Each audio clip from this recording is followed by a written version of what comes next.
Vamos lá, galera, e vamos de notícias do Flamengo aí, mais um vídeo aqui no canal. Saudações rubro-negra a todos vocês. Amanhã o Flamengo aí enfrenta o Deportivo Táchira, tá? E o Flamengo já se movimenta aí em busca de um novo camisa 10 e um novo camisa 9 aí para a temporada. Beleza? Se inscreva, deixa o seu like, notícias do Flamengo diariamente é aqui. Link na descrição aí de todos os envolvidos aqui no vídeo, né, o ESPN e tal, como forma de crédito, beleza? Vamos lá! É candidato ao título? Vimos um encontro de candidatos ao título? Eu acho. Pelo que eles terminaram apresentando no final do ano, pelo que eles começaram apresentando nos campeonatos estaduais e pelo elenco que os dois times têm. Não só os 11.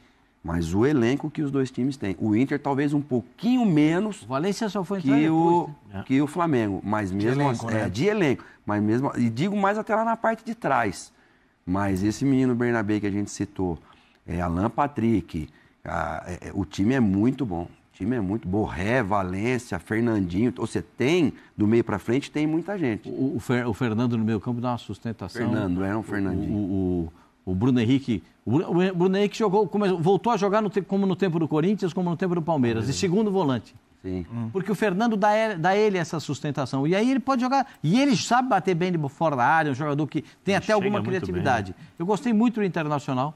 Eu espero não quebrar a cara com o Internacional de novo, porque todo ano eu aposto no Internacional para ficar entre os 3 melhores do Campeonato Brasileiro. Invariavelmente eu quebro a cara, mas eu espero que não. Se não tiver o Alan Patrick, assim como o Flamengo sofreu sem o Arrascaeta. Quem que tem para botar no lugar do Alan Patrick? A altura dele. Não então, essa é um... Aí vai ter que jogar com 3 volantes. Oscar Romero. Muda, mas o Oscar Romero é o que estava no Botafogo. O irmão do Romero do Corinthians. Não jogou. Ele era o terceiro reserva, quase nunca nem entrou praticamente, né? Então, mas novos ares, né? Pode ser que a coisa mude para ele também. Mas assim, o Alan Patrick sobrou o ano passado até ter a lesão, né? O Patrick bem, ele é titular da seleção brasileira. Eu também acho. Ele jogando bem, o que ele sabe jogar, ele é um jogador marcado pelas contusões. Ele bem fisicamente, enxerga o jogo como poucos. Para mim, joga mole. Ô Zé, e o Flamengo? Você gostou do que viu? Não, eu gostei. Eu gosto bastante da forma de pensar futebol do Felipe, né? É um time intenso, perde a bola, pressiona, tenta roubar, com a bola acelera o jogo. Faltou para mim o melhor jogador do Flamengo e para mim um dos melhores do futebol brasileiro, que é o Gerson. O Gerson muda o jogo do Flamengo. O Gerson é o cara que é o cérebro desse time. Então, mais qualidade ainda você acrescenta ali nesse perde força meio e qualidade, campo. Né? Mas eu concordo com você. Nós vimos aí um jogo para as duas equipes que são consideradas uma das favoritas, vamos dizer assim, dentro do grupo, né, de 1 a 5, vamos dizer assim, primeiro ao quinto. Acho que essas duas equipes estão batendo ali, primeiro e segundo e primeiro, não dá. Você pode alternar essas duas equipes, porque uma tem muita qualidade e agora o Felipe está colocando intensidade nesses caras. E a outra tem qualidade, mas tem muita força física também. Então isso a gente sabe que dá resultado. Agora, de novo, prioridade, como vai acontecer os resultados em outros jogos, outras competições. Né? Tem muitos jogos pela frente. Nós vamos parar no Mundial. Beleza, vai treinar e tal. E depois, quando volta, o calendário como vai ser? Flamengo, no caso, que não para, né? No Mundial, inclusive. Por isso que eu estou dizendo. Mas acho que são duas fortíssimas candidatas ao título. É que fica naquela esperança do Pedro voltar, do Cebolinha tá bom. Vinhas, tá todo mundo. Matias Vinhas já voltou? Está se recuperando ainda. Não, ainda não está na fase de recuperação. É que o Flamengo tem 3 laterais que jogam em seleções, né? 2 na seleção brasileira e 1 na seleção do Uruguai. O que eu queria... Desculpa, pastor. Eu só queria eu acho o Pedro sensacional. Mas você vê um Flamengo que todos correm. Todos. Até mesmo o próprio Arrascaeta. Tem um centroavante fixo, você está falando isso. Mas assim, eu não sei... Você não vê o Pedro nesse ritmo? Como vai ser o Pedro nesse ritmo. Eu não sei se o Pedro vai fazer isso. Eu acho que ele vai querer o Pedro ali dentro da área, vai montar uma forma diferente. Juventude ele tem ainda, né, Zé? Poder, Juventude, idade, ele ainda tem para poder ter esse Pedro da melhor forma possível ali. Porque se você começa a tirar o Pedro da área, você desgasta o Pedro. E o Pedro nota 1 milhão ali dentro da área. Sim. Um toque ele faz o gol. Ele tem o perfume que a bola gosta. Entendeu? Que é o da Brilhantina? Ele tem, não, eu sou todos perfumes. Ele tem o perfume que a bola gosta. O Pedro tem o perfume que a bola... O Pedro faz tanta falta pro Flamengo que ele faz falta pra seleção. Pascoal? Explica pra gente aí nessa reta final, porque a gente vai passar agora a bola pro Sport Center e o Pascoal vai explicar esse perfume, o cheiro da Brilhante. Não, ele não vai explicar agora não, Fabrício. Você tá louco? Você tá louco? Ele vai explicar aqui pra nós. Abraço, Pascoal. Zé, tchau, tchau. Valeu. Até a próxima, Silas Fandias. Romário jogava pelo Vasco, inclusive foi o ano que o Baixinho, né, arrebentou no Vasco, foi artilheiro do Campeonato Brasileiro, né, com 30 e poucos anos jogando. Uma barbaridade. Vasco 2, Flamengo 1. Me lembro que o gol do Flamengo foi marcado pelo Tigre Ramírez. Né? Foi marcado pelo Tigre Ramírez. E por que eu não tenho boas lembranças desse jogo? É porque começou a partida, e para quem conhece São Januário, ali atrás das cabines de rádio, né, tem o espaço, né, tem o vão, que a torcida entra, tem ali o campo de terra, onde tem lá a famosa frase, enquanto houver um coração infantil, o Vasco será imortal, tem ali uma lanchonete, tem um estacionamento, aquele espaço todo ali atrás das cabines de rádio, ele foi invadido por torcidas organizadas do Vasco e do Flamengo. Eles foram lá para trás para brigar durante o jogo. Desorganizado, então, né? Esqueceram do jogo. Eu narrei esse jogo no Premiere Sport TV. Eu me lembro que eu estava até com Paulo César Vasconcelos esse dia, como comentarista. E aí, o que aconteceu?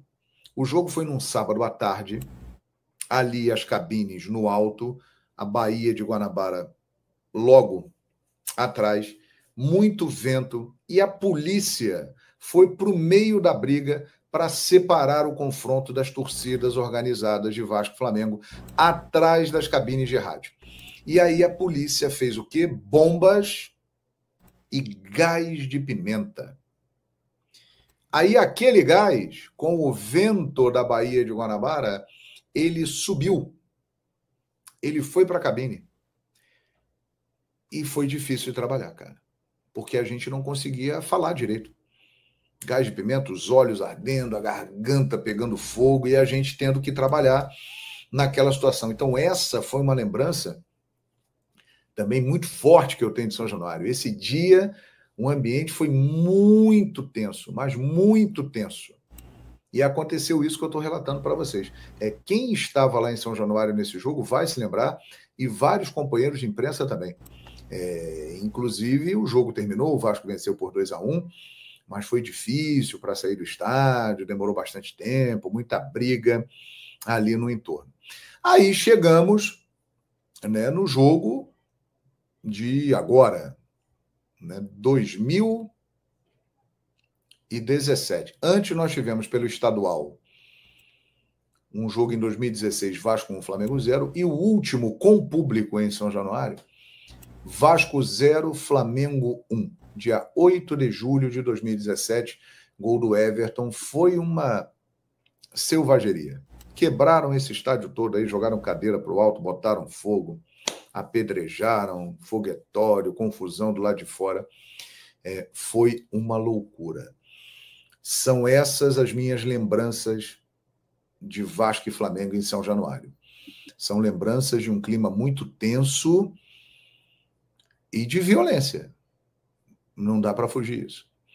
Vocês sabem quantos jogos entre Flamengo e Vasco aconteceram até hoje em São Januário? Foram 36 partidas, com 16 vitórias do Vasco, 9 empates e 11 vitórias do Flamengo. 11 vitórias do Flamengo. A maior goleada do Clássico aconteceu em São Januário, em 1931. O Vasco goleou o Flamengo por 7-0 pelo Campeonato Carioca. A maior vitória do Flamengo sobre o Vasco aconteceu recentemente, né, no jogo em que o Flamengo venceu o Vasco por 6-1. Pois bem, minha gente, o presidente Pedrinho declarou, o Vasco está lá no Peru, né, para enfrentar o Melgar amanhã, mas o Pedrinho mandou já um ofício para a Confederação Brasileira de Futebol, pedindo para que o jogo Vasco da Gama e Flamengo do dia 19 de abril seja realizado em São Januário. É legítimo. O Vasco tem total direito de mandar o jogo no seu estádio. É o estádio dele, ele é o mandante, ele pode optar por jogar em São Januário, coisa que não acontece há muito tempo. O Vasco andou brigando recentemente para jogar no Maracanã, numa gestão anterior ao Pedrinho, brigou muito, entrou em conflito com a dupla Fla-Flu, né, dizendo que o Maracanã é de todos. Essa ideia agora foi deixada de lado, né, porque a dupla Fla-Flu bancou o Maracanã quando o Maracanã estava entregue às moscas, e por isso eles tiveram prioridade no Maracanã nos últimos tempos e ganharam a licitação e administrarão o Maracanã até 2044. O Vasco já tem o projeto para ampliar o estádio de São Januário e realmente deve passar a jogar mais no estádio de São Januário. Mas é inquestionável o direito do Vasco em jogar a partida contra o Flamengo em São Januário. Mas, gente, tem o seguinte ponto. Eu dei esses relatos aqui das minhas experiências de Vasco e Flamengo em São Januário exatamente para mostrar que não é um jogo comum. Nós já tivemos muitos problemas lá envolvendo o Vasco da Gama e Flamengo e eu fui testemunha. Eu estava lá nessas ocasiões que eu citei. E essa é a preocupação. Esse é o ponto. A garantia da segurança do espetáculo. O Vasco jogar em São Januário, ok. Nenhum problema. O Vasco marca o jogo para onde quiser. Agora, torcida única, que o Pedrinho disse que se tiver que ser, assim será para jogar em São Januário, aí eu acho que é um gol contra. Porque o Rio de Janeiro tem poucas coisas para se orgulhar recentemente, mas essa é uma das coisas que dá orgulho aqui para o futebol carioca. Nós estamos resistindo a essa passação de recibo de que as autoridades são incompetentes e não conseguem organizar um jogo de futebol e colocam no estádio apenas uma torcida. No Rio de Janeiro, isso não acontece. E caso esse jogo em São Januário aconteça com torcida única, isso vai gerar um efeito cascata que pode levar para esse caminho. E eu explico por quê. Se o jogo for torcida única em São Januário, haverá reciprocidade na volta no Maracanã. E aí será a torcida única do Flamengo. Isso não é legal. Isso mata a essência do futebol, que é a festa, que é a alegria das torcidas, né, que é a disputa pelo canto. Pedrinho quer ganhar uma do Flamengo de qualquer jeito, mano. Ele quer ganhar uma do Flamengo de qualquer jeito, meu irmão. Das torcidas, o espetáculo que cada uma faz. Isso aí a gente tem que lutar para que seja mantido. Seja em São Januário, seja no Maracanã, seja em qualquer lugar do mundo, Vasco e Flamengo têm que ter as suas torcidas presentes. Eu tenho a impressão de que isso é um pensamento quase que unânime. Mas aí entramos no ponto da segurança. Vasco e Flamengo, com as duas torcidas ali e com o histórico de briga, de rivalidade que tem e muitas confusões que já aconteceram, não só em São Januário, em outros estádios também, mas em São Januário aconteceram já algumas nos jogos entre Vasco e Flamengo, tem que haver uma atenção especial com a segurança e as condições do espetáculo. Tem que se garantir total tranquilidade para as pessoas que irão ao estádio, que também precisam se comportar, né? O público tem que dar a sua contribuição. O cara tem que pensar o seguinte: eu estou indo para São Januário para ver um jogo de futebol. Ah, eu não gosto do Flamengo, o Flamengo é o meu rival, eu odeio o Flamengo ganha da gente nos últimos anos direto, eu quero que o Flamengo se exploda. Coisas que o torcedor pensa no dia a dia. Mas isso não justifica você chegar e brigar, matar alguém porque o outro está com a camisa de um time que é seu rival, que torce para uma outra equipe. As pessoas também precisam ter educação e civilidade. Essa é uma missão muito difícil, infelizmente, na nossa sociedade. Então, exatamente por isso, as autoridades têm que garantir as duas torcidas aí. Obviamente que a torcida visitante, ela fica aqui, ó, aqui, ó, nessa área aqui. Aqui fica a torcida visitante em São Januário. O restante do estádio é acompanhado, é cheio pela torcida vascaína. Obviamente que na volta o Maracanã receberá um público muito maior de rubro-negros e a torcida do Vasco terá um espaço menor. É a reciprocidade. É aqui, é ali, da mesma forma. Mas tem que ter torcida do Flamengo aí. E aí é que está o desafio, gente. As autoridades têm que garantir que vão lá. Tudo tem que correr bem. E o Vasco da Gama também terá responsabilidade, porque o Vasco é um mandante. Ele está abrindo a sua casa, abrindo as suas portas. Então, ele também tem que tomar medidas para que tudo corra bem. Não é só a polícia militar.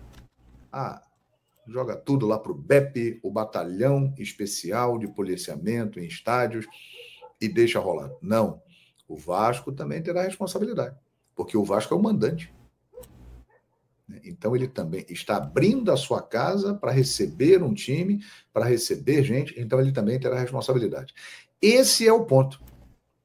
A segurança das pessoas. Jogar em São Januário, Vasco da Gama e Flamengo, acho perfeitamente normal e acho que já deveria ter acontecido. Mas, infelizmente, caminhamos para tanto ódio, para tanta raiva nesse mundo, que nos últimos tempos ficou impossível de se ter um Vasco e Flamengo em São Januário. As últimas cenas com o público são muito feias. Procure aí na internet que você vai achar. Gol do Everton. Cruzamento do Everton Ribeiro e o Everton de cabeça, 1-0 Flamengo. A torcida do Vasco simplesmente destruiu o seu próprio patrimônio, tomada pelo ódio, porque perdeu para o Flamengo em São Januário. E aí é outro ponto. O compromisso com a base seguirá investindo na formação de atletas com responsabilidade e foco no futuro. Tá aí. Quero a opinião de vocês. Vocês concordam, discordam com a decisão do Flamengo? Acham errado? Quero a opinião de vocês. Podem opinar à vontade aí, que eu vou lendo nos comentários. Próximo assunto, galera. Andrés Pereira, assunto que está dando o que falar nas redes sociais. Foi um pedido do parceiraço Euclides. Um abraço para ele, um cara que vive o Flamengo na essência mesmo. O cara respira Flamengo, dorme Flamengo, acorda Flamengo. E ele me perguntou, me mandou mensagem falando sobre o Andrés Pereira, me perguntando se eu tinha alguma apuração. Eu fui apurar. Eu já falei para vocês em vídeos bem anteriores que o Flamengo não tem nenhuma negociação. E aí apurei de novo, diante do que está acontecendo. Uma sondagem para saber valores de uma possível negociação, caso o Flamengo se interessasse. Até porque é um jogador de altíssimo nível. Isso é inegável. E o Flamengo teve a seguinte informação. Para tirar o Andrés Pereira do Fulham hoje, precisa de pelo menos 20 milhões de euros para comprar o jogador junto ao time inglês. Além disso, o salário do jogador hoje é de 5 milhões de euros por ano net, ou seja, livre de imposto. Gente, vamos fazer uma conta rápida aqui. Uma conta rápida. Conta não é meu forte, mas com a ajuda da calculadora. Vamos lá. Supondo que o euro esteja R$6, tá? 6 vezes 5. O cara ganha 30 milhões de reais por ano. Divide aí por 12. Cara, 2 milhões e meio de reais seria o salário dele salário mensal. Inter é candidato ao título, estamos vivos. Galera, então é isso aí, manos. Algumas informações aí do Malvadão, beleza? Espero que vocês tenham curtido aí o vídeo. Não se esqueça de deixar o like e se inscrever. Notícia diária do Rubro Negro é aqui. Qualquer vazamento sobre o Andréas Pereira eu trago em primeira mão. Tamo junto, heróis. Aquele abraço e valeu, galera.